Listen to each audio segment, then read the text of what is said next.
right. I know this seems a little bit of a change from our prior discussion, but these things are somewhat related in a way because what we do on land is affecting the water quality in the area, which in turn affects our fisheries. Also, we have a large area of our service area that was impacted that is an agricultural-based economic industry centered around citrus, ranching, farming. So we really want to break these into two different quick discussions. First, starting with fisheries, and this can be inland fisheries in our lakes and rivers or coastal fisheries, anything that has impacted commercial and recreational fishing that you need assistance with. One thing we've heard thus far, just to kind of kick it off, is debris in the waterways, and including derelict vessels and the problem that is for navigation of boating, for instance, and of course the aesthetics and the ability to enjoy the waters. So so that is, you know, kind of an idea of what we're looking for. If anyone has any comments on any proposed projects to assist the recovery of commercial and recreational fisheries, I know this takes a moment because you're switching mental gears, but anything that affects our waterways. Commissioner. We don't have a project off the needle's still sitting on zero in Hendry County, but we have a tremendous amount of creeks and waterways that move water from the south and the north to the Caloosahatchee. And over storm after storm after storm after storm, we've repeatedly had tons of debris in our creeks that restrict the water flow. So sheep flow is our big enemy in Hendry County.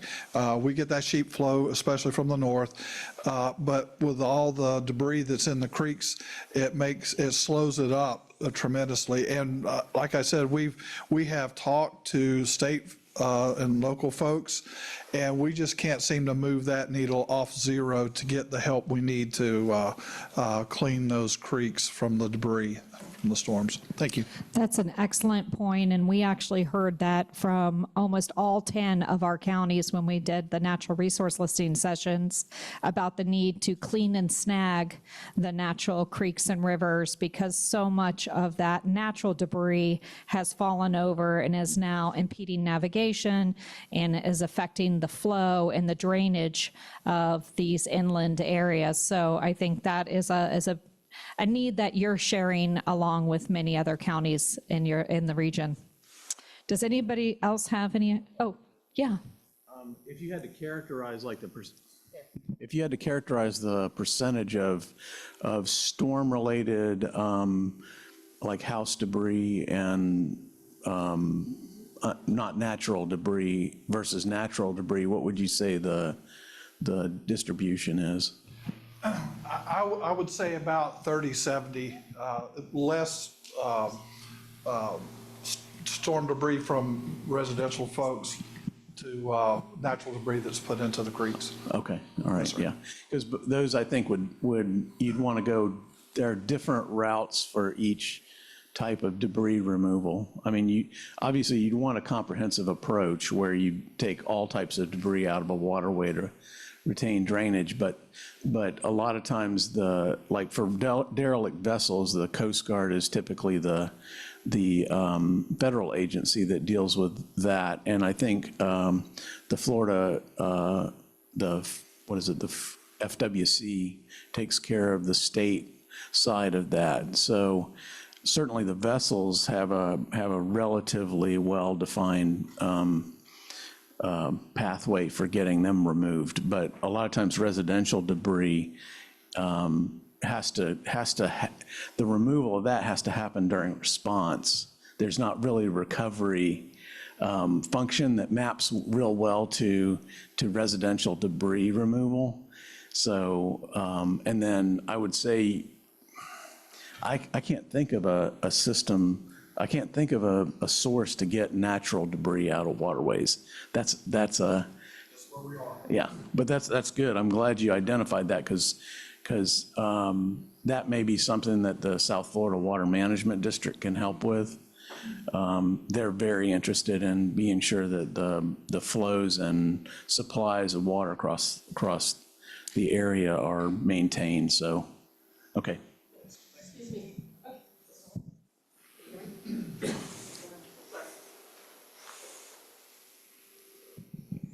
Excuse me, that audio didn't come through very well according to the chat. Just a reminder to, as they say, eat the mic.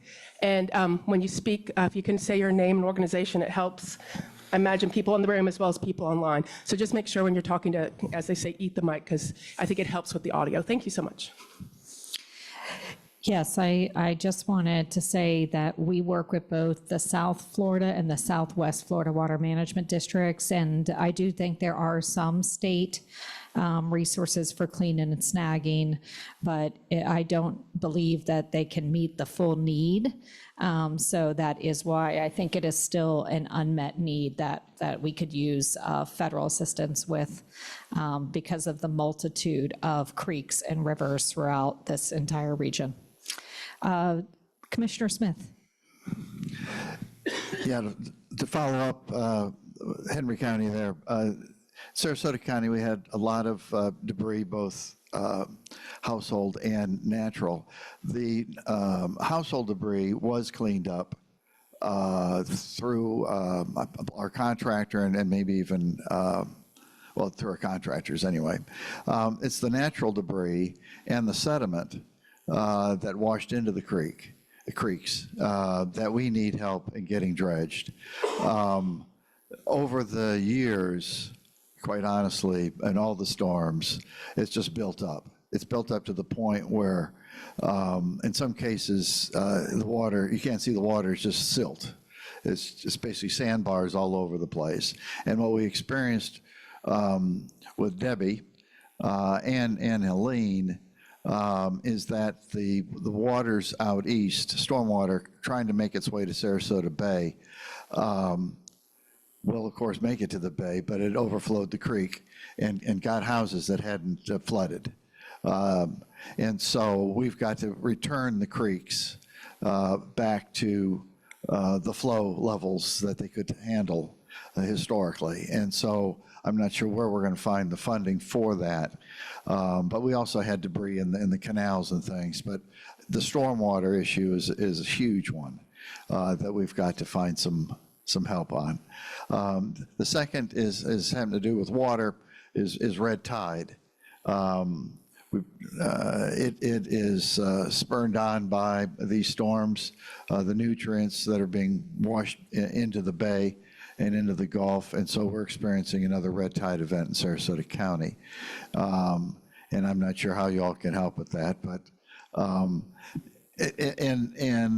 but it does affect our economic development since with our coastal community and the visitor destinations. It's a huge impact on our local economy. Thank you. Any other comments on fisheries?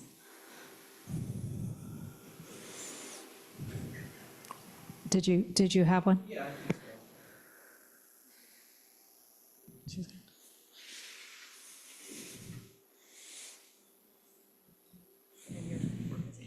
Hey, Rick Lemko again from City of Punta Gorda.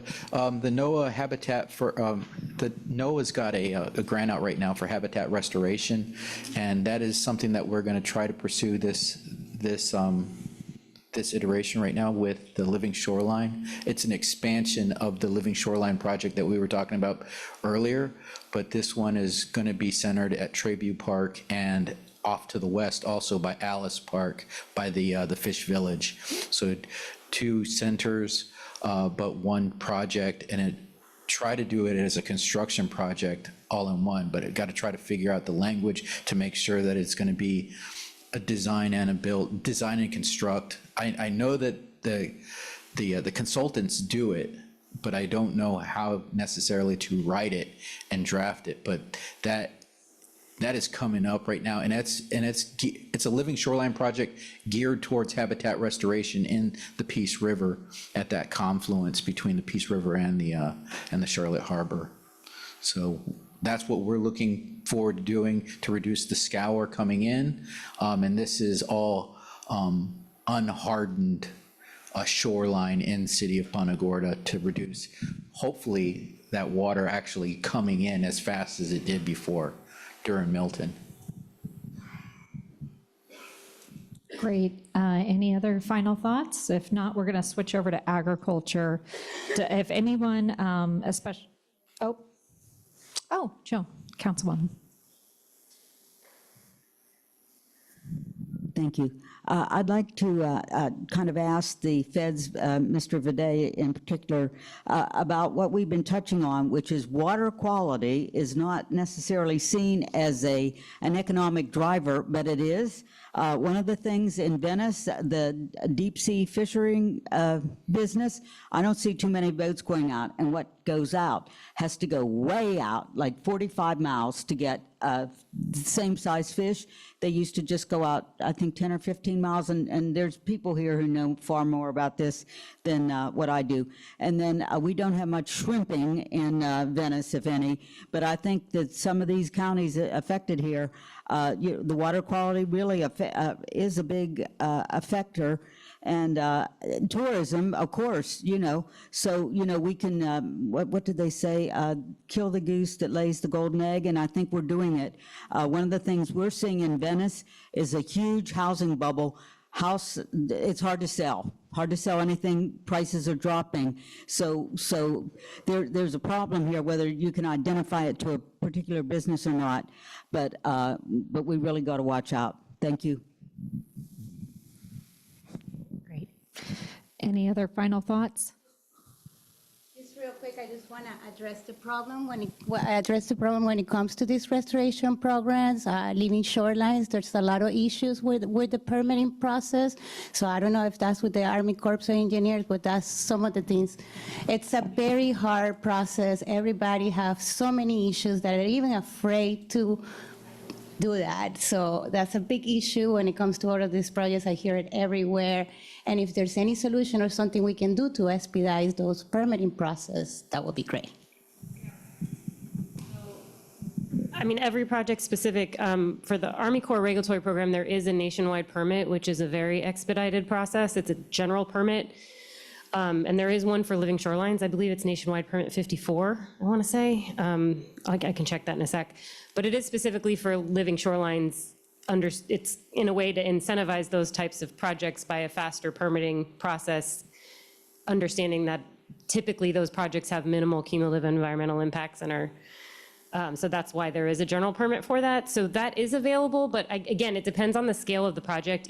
I could give you a link to that actual nationwide permit, because the Jacksonville district that does cover Florida uses that permit quite often, I think. So I could provide you with that. I mean, it could be a case where the project doesn't fit the parameters of it, and then it becomes an individual permit, which again, could trigger other reviews. And I do want to note, the Corps does issue authorizations under the Clean Water Act and Rivers and Harbors Act, but in order to issue our permit, we also have to comply with other laws, including NEPA, including 401 water quality, which is issued by the state on behalf of EPA, Endangered Species Act, which is either, could be NOAA or it could be Fish and Wildlife Service, could be essential fish habitat from NOAA. So while we issue the final authorization, it's dependent upon those other agencies issuing approvals as well. So when you say like I understand what you're saying when it takes a long time or it could be complicated, and a lot of the times it's dependent on other approvals that the Corps needs to issue the permit. And sometimes it's just the Corps' fault though too. I mean, I'm not, so. But it is all case specific, but I can definitely give you more information on living shorelines and that nationwide. And if anybody in the room though, I have a regulatory background. My home job is USACE regulatory. So if anyone does have any permitting issues or specific permits that they need information on or want statuses on, I'd be more than happy to help you or connect you. Because I understand it is a daunting process. No one likes permitting. No one likes me doing permitting, so I get it. But I'm happy to help and make it as easy as possible and provide you with as many resources as I can for the permitting. So definitely the living shoreline, I can get you more information. Yeah, and I just wanted to, ma'am, you raised some good questions there. So water quality is not something that's sort of within our remit from EDA's perspective, but we certainly can build infrastructure to support, the commercial fishing industry and things like that. But again, it's going to have to be publicly owned and maintained, and that in some measure is challenging for us when, you've got privately owned, we can't build privately owned docks and things like that. So we have looked at projects to build docks and hatcheries and things like that. But again, it's got to be maintained and operated and owned by an eligible public entity, whether that's a university or City of Venice or the county. We can't make grants to where businesses are not eligible to receive our grants. So it's full stop. There's no middle ground. It's just full stop there. So that's why I keep saying devil is in the details. Put the project out. Water quality is something that other federal agencies can certainly deal with. For us, it's going to be, it may be an ancillary benefit that we get from the project, but it's not something that we can address through our regular programs. But I appreciate the fact that tourism is an underpinning. I live in Florida. I understand the fact that tourism is a legacy industry, and it is probably the only industry in a lot of communities. So where it is the only industry in many communities, we can do projects in those communities because that's it. That's what it is. That's driving force. So we understand that. And your economy in Venice is very different from Miami-Dade's economy, obviously. So we understand that context matters.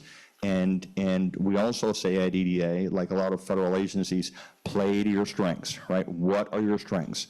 And sometimes the strengths of a community are very much so the quality of life and the natural resources and the facilities and the reasons that bring people and businesses to your community. So to the extent that we can support that, we will. So I'm an urban planner by background, so I get quality of life and I get placemaking and all those important considerations. I'm not just I'm not just a bureaucrat. I've doing land use planning for a long time, so I've been in the trenches, and I understand these issues are very complicated. And where we can try to sort through them, we can, and we will. So, Greg, while you're on this topic, I think it was brought up earlier, even though elegantly stated that EDA has some restrictions on where we can put our dollars, but would there be any value to, in the case of using, building natural infrastructure, any value to the applicant providing an economic value of that natural infrastructure to help make the argument for a public investment utilizing natural infrastructure? yeah, I mean, at the end of the day, yeah, I mean, right. If there's an economic argument that you can make, absolutely, then make that argument. I mean, that's part of what drives the review that we have to understand how it's going to help in the case of Venice, move the Venice economy forward, how to make it more resilient, how to make it more susceptible or less susceptible to future storms and red tide and all those things. So yes, I mean, I guess the short answer is yes, Milton, absolutely. So make those arguments. And again, this is not war and peace, right? So when I tell people, be concise, make your argument. I don't need to read 100 pages of studies and things like that. I don't have time to read 100 pages. Just make your arguments, make them cogent, make them related to the project, and if we need additional information to digest or to clarify some issues, we'll ask you for that. So it's quality versus quantity. Great, and I know it's difficult sometimes and expensive to do those economic studies, but just remember that CH&EP on behalf of the cities and counties has an economic study that you can reference in your grant proposals already that talks about natural resource values economically for our region. I just wanted to move on and make sure that we covered the agriculture since that's such an important industry for many of our inland counties. we know that ranching, citrus, and farming has been impacted by these hurricanes, particularly citrus. Lost, I can't even remember the percentage, but it was like over 30% of their crop this year, so heavily impacted. I just wondered if you, Commissioner, or any others in the room who are representing those inland counties had any thoughts to offer of how we can support recovery of the agricultural industry.